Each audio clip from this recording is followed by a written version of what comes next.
Now, the Palestinian Health Ministry says Israeli forces have killed at least one person during a demonstration near the so-called buffer zone.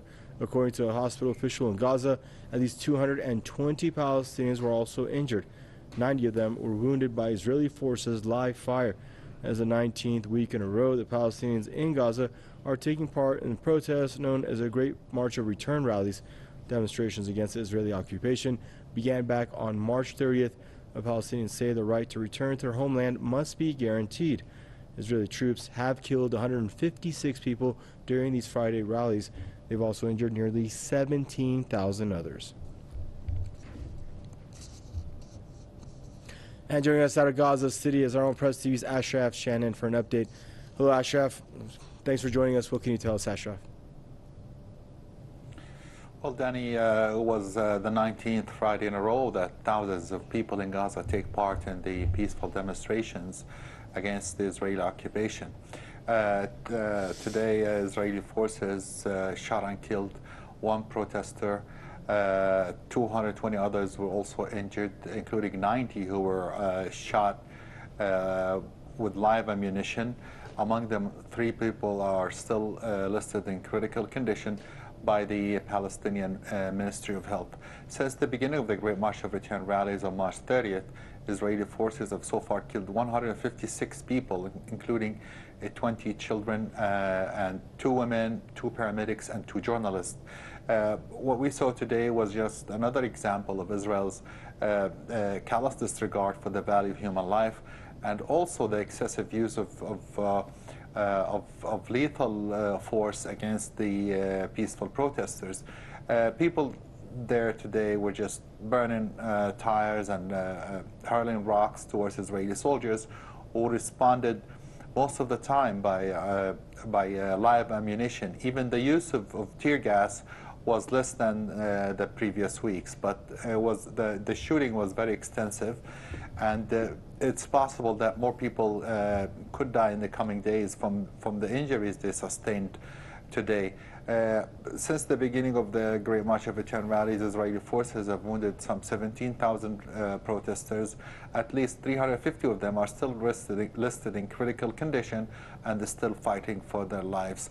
The hospitals in Gaza have been having a very hard time to cope with the type of injuries that were caused by the use of explosive bullets against the protesters, and still the situation is very harsh. Not only that Israel's killing people in Gaza, it also continues to maintain a tight and choking blockade of the coastal enclave since 2007. And one of the main reasons for today's rallies was also to highlight the inhumane and illegal Israeli blockade of the Gaza Strip. Thank you for that update there out of Gaza City. Our own Press TV's that is Ashraf Shannon. Thank you, Ashraf. Challenging Israel's naval blockade on the Gaza Strip is approaching the territory. Our correspondent Richard Sudan is on board this vessel. So myself and the other 11 activists on board the Freedom are currently less than 90 nautical miles from Gaza. It's been a very interesting trip. From a day or so ago, we actually docked briefly in Alexandria.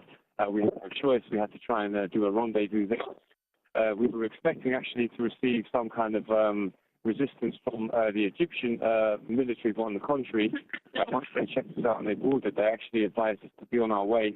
And I think there were a few people there that were favourable. So we continued our journey. We wound our way up the coast from Alexandria.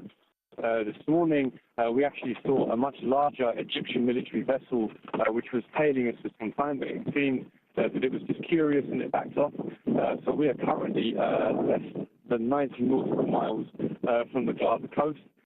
Given that the Al-Awda was roughly 49 nautical miles when it was intercepted, we expect to be apprehended within the next 4 to 5 hours, which is our remaining time of daylight. It could be the case that the Israeli occupation forces want to apprehend us at night time, which would be a complete different story. Obviously, we know there was some level of violence involved from the Israeli Navy when they took over the Al-Awda. So everyone's obviously a bit nervous, but we're very close, and people can't help but imagine that we might actually make it through the blockade. Everyone's in good spirits. Of course, there's medical aid on board. It's a peaceful, non-violent mission for which the activists on board have been trained in that regard.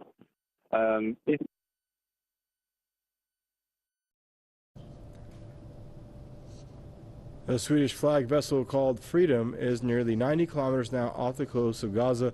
The boat began its journey from Europe last week. Gaza Strip has been under Israel's siege since June of 2007. Blockade has caused a decline in the living standards of Palestinians and deepened poverty in the region. Activists have made several attempts to break the blockade in recent years, but the most notably was back in 2010 when Israeli naval commandos killed 9 people in a raid at sea.